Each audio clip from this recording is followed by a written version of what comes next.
I'm Christina Howard, and tonight we continue our investigation into missing opioids and the impact it could be having on health care. Now, data that we've obtained through an access to information request show just how often this is happening on a regular basis nationally. So you can see it's a pretty steady stream nationally between 2010 to 2016. But take a peek at what happens when we look at Ontario.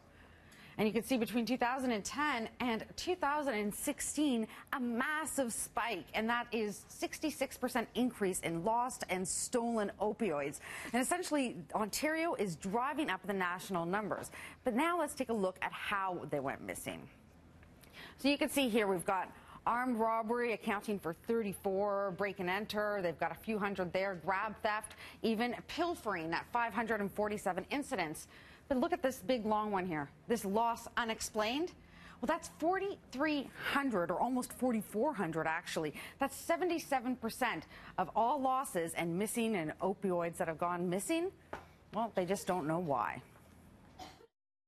We know, unfortunately, with high addiction levels, opiates are frankly being diverted to the street. There is a significant resale value for diverted opiates. It's unfortunately that they're being diverted from our public institutions that frankly need them for delivering good health care.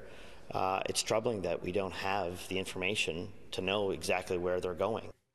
Or how they got there. Section 43 of the Narcotics Control Regulation states a pharmacist shall take all reasonable steps that are necessary to protect narcotics on his premises or under his control against loss or theft. Failure to do so can result in a pharmacy's and pharmacist's license being revoked. But Ontario has had 2,400 instances where drugs have gone missing, and no hospital pharmacy or pharmacist have lost their license, although 4 pharmacy technicians are being investigated for allegations of narcotics diversion by the College of Pharmacists. We should have, in this day and age, some sort of electronic tracking system from its manufacturer all the way through the system. Some hospitals do, like Toronto General. This is all housed in what we call an automated dispensing cabinet, or ADU. Ying Young is the hospital's senior director of pharmacy and says machines like this, which require staff fingerprints to access the meds, help the hospital keep tabs on their tablets and tonics. Using these type of machines, that would help us obviously keep those thefts or losses under control. It's the type of system that could stop the flow of unauthorized narcotics from all Ontario hospitals. But most don't have the units and are instead using older, less secure systems.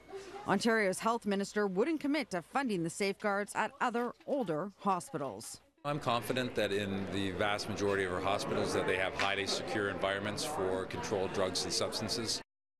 And while there may be highly secure areas, it's evident that they've been breached 2,400 times in Ontario alone.